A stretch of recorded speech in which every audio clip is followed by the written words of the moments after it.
안녕하세요. 지난 4차 시에 생애 처음 건축도 12분에 대한 사례를 해드렸다고 하면 이번 5차 시에는 백 교수님과 다시 건축 전반에 대한 프로세스, 계획부터 그리고 철거까지를 어떻게 하는지에 대해서 한번 교수님하고 다시 한번 살펴보도록 하겠습니다. 교수님, 안녕하세요. 네, 안녕하세요. 이번 차시는 이제 어떤 거냐면은 좋다. 이제 공사를 진행을 해야겠다. 라는 것이 아니라요. 그냥 제가 왕십리 사거리에 땅이 하나 있었습니다. 네. 어머님한테 아버님한테 물려준 땅이 있었는데 그 땅을 딱 갖고 있어서 그냥 거기에는 주유소가 하나 있어서 그냥 따박따박 그냥 저 뭐죠? 우리 받는 거? 월세? 네. 월세인가요? 그걸 받고 있었는데 이 친구 녀석이 이제 하루는 그런 거예요. 야, 요 대각선 봐. 밑에 봐. 오피스텔하고 저렇게 저 공사를 멋지게 지어가지고 그거보다 훨씬 더 돈 많이 벌 수 있는데 왜 너는 왜 그러고 있느냐 라고 얘기하는 거죠. 친구가 그래? 나는 그냥 생각 없는데 라고 하는 것보다 그래? 그러면은 이거 한번 알아볼까? 여기에 그럼 뭘 질 수 있을까? 네. 그걸 내가 어떻게 알아? 설계사무소 찾아가 봐야지 네. 라고 얘기하죠. 땅은 내가 갖고 있으니까 그래? 그럼 같이 한번 가보자. 네. 그게 바로 플래닝입니다. 여기서부터 시작이 되는 거죠. 만약에 그 친구가 없었으면 아직까지도 주유소로 있었을 것인데 지금 실행력이 시작이 된 거죠. 그런 거죠. 찾아가 봅니다. 네. 찾아갔더니 이제 이렇게 얘기를 하는 거죠. 거기에 오피스텔도 지을 수가 있고요. 공동주택도 지을 수도 있고요. 여러 가지 많은 걸 할 수가 있는데 일단 제안을 한번 해보겠습니다라고 할 때 그러면 저희랑 계약을 하셔야죠. 그냥 해줄 수는 없잖아요. 네, 컨설팅비. 네, 컨설팅비인데 네. 그래요? 알겠습니다라고 하면은 설계사무실에서는 거기까지는 약간은 좀 부족합니다. 그러면 주변에 있는 분들이 그러면 너 지금 돈 얼마 있는데? 나 이것저것 현재 현찰로 봤을 때는 얼마 있고 땅에 대해서 그러면 파이낸싱이라고 하죠. 네. 얼마를 대출을 받을 수가 있으니까 전체 공사비 평당으로 해봤을 때 얼마 예를 들어서 한 500억 정도 들어가는데 그 정도는 충분히 가능할 것 같다. 분양을 한다든가 후분양한다든가 선분양 이런 얘기가 나오잖아요. 네. 그러면 feasibility study 다시 말해서 타당성 조사인 거죠. 타당성 조사를 하게 되면 가능성이 있다. 근데 내가 돈이 없어. 아예 없어. 그럼 뭐 투자자를 찾을 수도 있는 거고요. 여러 가지 방법이 있긴 하겠지만 내가 투자하는 것만큼 충분히 회수할 수 있는 어떤 이익분이 있느냐에 따라서 오케이 괜찮겠다. 네. 이거 지금 하는 것보다 충분히 한 번에 돈을 많이 좀 땡길 수 있겠는데 이제 그런 타당성 조사를 하게 되는 거죠. 좋다. 그러면 설계사무실 가서 한번 그 부분에 인허가를 먼저 사업 승인이라는 걸 맞아야 되는 거예요. 사업 승인을 막기 위해서 베이직 디자인, 다시 말해서 사업 승인 도면을 그려야 되는데 도면을 그린 것 같고 어떤 시청이나 구청에 의뢰하면은 오케이 공사하셔도 되겠습니다 라고 얘기를 하시면서 다만 어떠한 법규 잘 지키셔서 언제까지 공사를 진행하세요 라고 하면 감사합니다 라고 갖고 와서 실시 설계를 그리는 겁니다. 이게 바로 설계 도서인 거죠.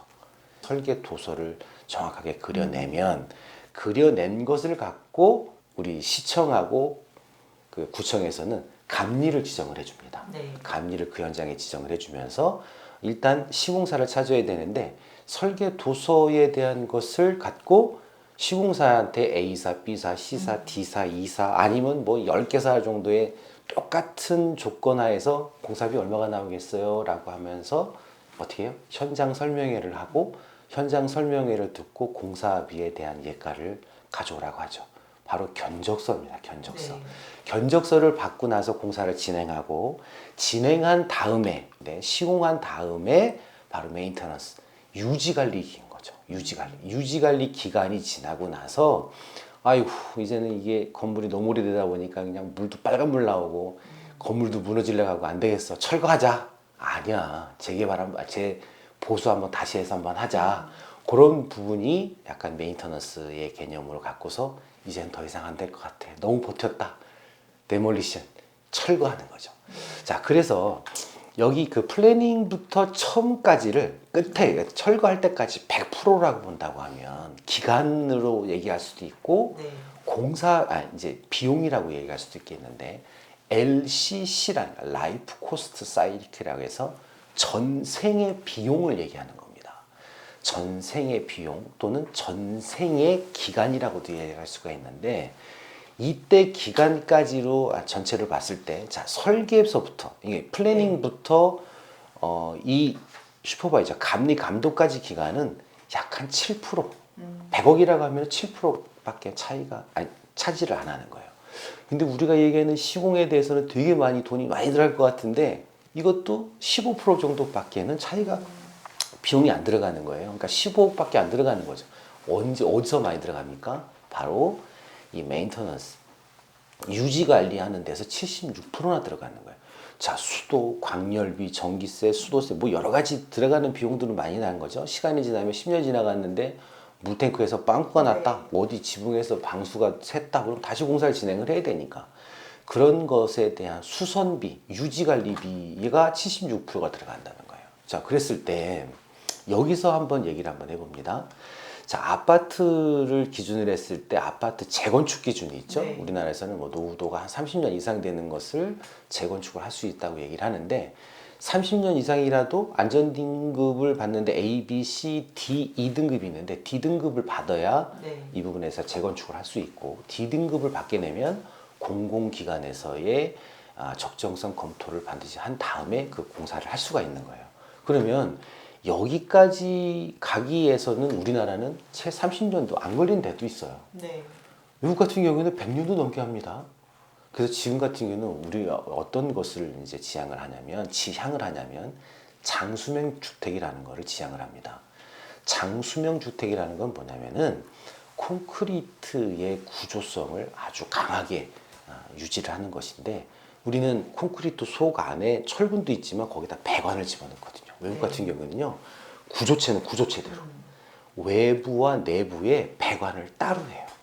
따로 하다 보니까 구조체는 건드리지 않고 외부의 배관만 바꾸게 되면 탄탄한 듀라빌리티한 건물을 계속해서 유지를 할 수가 있는 거죠. 네, 수선도 쉽고. 네, 눈에 그렇습니다. 보이잖아요. 변경할 네. 수도 있고. 네. 근데 우리나라는 그렇지 않기 때문에 30년도 많이 못 가는 거죠.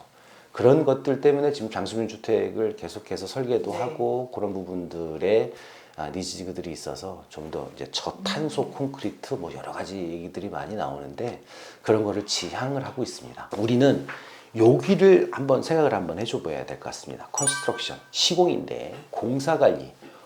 우리 처음에 얘기했던 것처럼 공사 관리에는 공, 품, 원, 안, 환, 이 5개가 다 있습니다. 공정 관리, 품질 관리, 원가 관리, 안전 관리, 환경 관리, 이걸 우리가 공사 관리라고 하는데, 이 공사 관리 진행하는 데 있어서 15%밖에 안 들어가는데, 만약에 네. 자재를 좀 더 상향을 해서 상향한 부분에 아주 퀄리티가 높은 기능공들을 모셔와서 공사를 진행했다. 그럼 얘가 높아지겠죠. 18%에서 많게 그냥 20% 썼다. 그러니까 10억 공사인데 한 12, 3억을 들여서 공사를 진행했는데, 10억 공사한 거하고 12억 공사하고 차이가 뭐냐? 바로 메인터넌스의 76%가 네. 최장 50%까지 줄일 수가 있다. 예를 들어서 유리를 호창으로, 아주 얇은 유리로 일반 창호의 유리를 한 것하고 지금 이중창, 삼중창으로 로이 유리를 썼을 때의 겨울과 여름의 냉난방비 줄이는 것들을 더하면 이거 충분히 복구하고 있지 않겠습니까? 충분하거든요. 이런 개념으로 하는 것이 LCC입니다. 이런 건설 사업의 프로세스에 마음을 먹고 공사를 진행을 해야 되는데, 우리는 싸고 빠르게 하려고만 하다 보니까 이렇게 문제가 발생이 되는 거죠. 당장 눈앞의 것만 보는 거죠. 네, 그래서 건설 사업의 프로세스는 처음부터 끝까지라는 것을, 네. 설계 전부터 계획부터 철거라는 것을 말씀을 드리는 것 중에, 시공은 15%밖에 차지 안 나는 것을 조금 등업을 해서, 조금 상향을 해서 이 메인터넌스 비용을 줄이는 것이 가장 바람직하겠다라고 말씀을 드리고 싶겠습니다. 자, 그래서 이번에는 이제 건축 시공의 플로 차트입니다. 아까는 건설에 대한 전반적인 프로세스를 얘기를 했는데, 기획을 해서 조건을 파악하는 게 가장 중요할 것이고, 여기가 남극이냐, 여기가 북극이냐, 북한이냐, 그러냐에 따라서 산지방이냐 바닷가냐 그런 거에 대한 조건 파악을 해서 그거에 맞게끔 기본 설계를 하는 것까지는 건축사가 네. 그러고 나서 실시 설계가 액션 디자인이 나오면 요 부분을 요 15포대로 공사를 진행을 해야 되는데 이 시공사는 공사를 진행한 것에 대해서 인수인계를 건축주 또는 분양자들한테 인수인계를 했을 때 나중에 이제 하자 관리 그런 네. 부분들이 있겠죠. 그걸 유지 관리라고 하는데 유지 관리를 진행하다 보면 이거는 설계가 잘못했던 것 같아. 이거는 좀 더 키웠어야 돼, 줄였어야 되라는 부분들에 대한 것에 거주 후 평가를 통해 가지고 다시 건축사한테 기본 설계할 때 이쪽 지방의 요 구간은 이렇게 해야 되는 것이 유지관리 차원에서도 좀 나았습니다라고 얘기를 해주면 어떨까 하는 그런 건축사적인 부분들인데 이런 것들이 좀 필요하겠습니다. 그래야 또 좀 더 업그레이드가 되니까요. 그 다음에는 이제 건설 사업의 프로 차트입니다. 네. 이게 이제 뭐냐면은 우리 건축주분이 그럼 우리는 언제 어떻게 뭘 해야 되는 거예요? 라고 하는 것에 이제 그 질문들이 많은데 인허가권자하고 시공사하고 민원하고 시공사하고 관계를 한번 설명 한번 해보겠습니다. 자, 건축주가 딱 있습니다. 그 건축주는 아까 그 왕십리 사거리에 땅을 하나 그냥 받으신 금수저죠. 금수저가 계십니다. 그 금수저가 이제 뭐 이 부동산은 있으니까 부동산이 있는 대로 그냥 그대로 넘어가고 그러면 그거에 대해서 건축사 사무소를 가서 나 이렇게 해서 짓겠다. 오피스텔 짓겠다고 가능하죠. 지하 3층, 지상 15층에 오피스텔 약 한 300호실이 되는 것을 계획을 해서 건축사 사무소에서 인허가를 냅니다. 시청이 됐든 구청이 됐든 인허가를 내죠. 자, 인허가를 낸 것을 설계도서를 작성한 그 우리 건축사 사무소로 해서 아까 뭐라고 그랬냐면은 그 견적서를 받는다 그랬죠. 견적서를 받아서 최저가가 됐든 최저가가 됐든 최고가가 됐든 어쨌든 선정을 해서 건설사가 되면 건설사가 책정이 되면 입찰하고 계약을 하죠. 자, 계약을 했을 때 이 건설사는 그 내용에 뭐가 있냐면 아까 설계 도서가 분명히 있다 그랬습니다. 네. 설계 도서에는 뭐가 있냐면은 거기 안에 계약서도 있습니다. 계약서가 있는데 계약서에도 특수 계약 조건들이라는 것이 있습니다. 일반 계약서, 시방서도 있고요. 근데 여기에서 저는 가장 중요하게 생각하는 게 바로 뭐냐면 요겁니다. 민원 처리. 건설사는 우리 현장, 우리 프로젝트의 모든 민원 처리를 해야 된다. 건축주는 X. 아무것도 안 한다. 아무것도 안 해야 된다. 라고 전제 조건을 해놔야 건설사가 열심히 하십니다. 건축주가 쓸데없이 왔다 갔다 하시면서 주변에 있는 사람들하고 막수하고 뭐 아이고 잘 부탁드립니다라고 했을 때 자꾸 책임이 전가가 되거든요. 네. 그럴 것 같으면 건설사가 건축주님 여기 좀 한번 가져봐 주세요. 자꾸 막 도로를 막아요.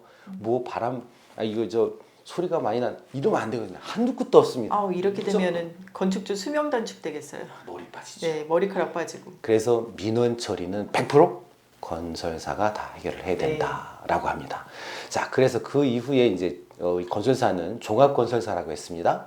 종합건설사는 공사 종목별로 이제 시공에 대한 제하도를 주게 되는데 제하도를 준 게 뭐 기초공사, 토공사, 기초공사, 구조체공사 쭉 있다고 했습니다. 거기에 이제 감리감독자가 있는데 감리감독자는 소규모 건축 같은 경우는 비상주 감리를 하고 있다는 것.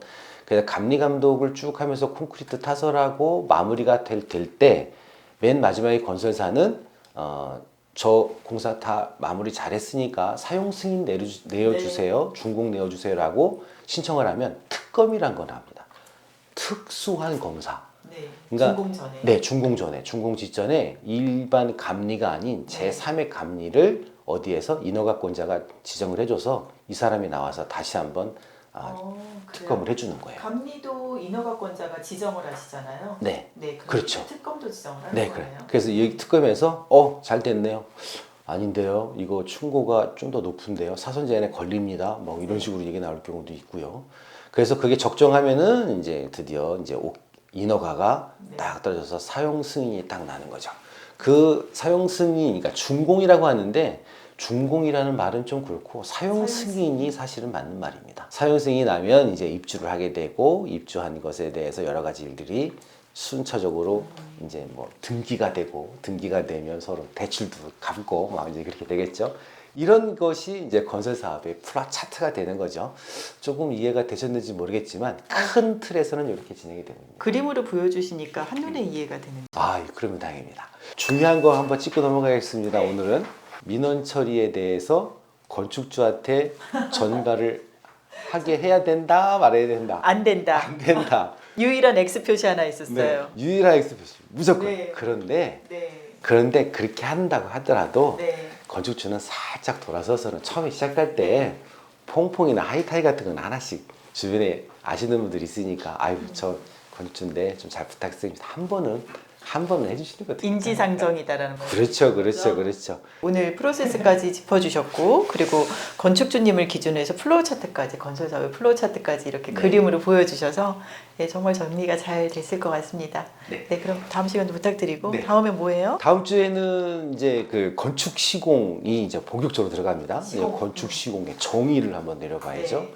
이게 정의를 내려서 그 건축 시공에 대한 분류가 어떻게 되며 네. 거기에 따라서 우리는 어떤 것을 공사를 진행해야 되는지를 감을 잡아야 공사를 진행하니까. 사실 딱딱한 얘기긴 하지만 또 이거를 안 짚고 넘어갈 수는 없어요. 그럼요. 네, 그래야지 또 시공이 되니까. 네. 네, 교수님 감사합니다. 네, 감사합니다. 네.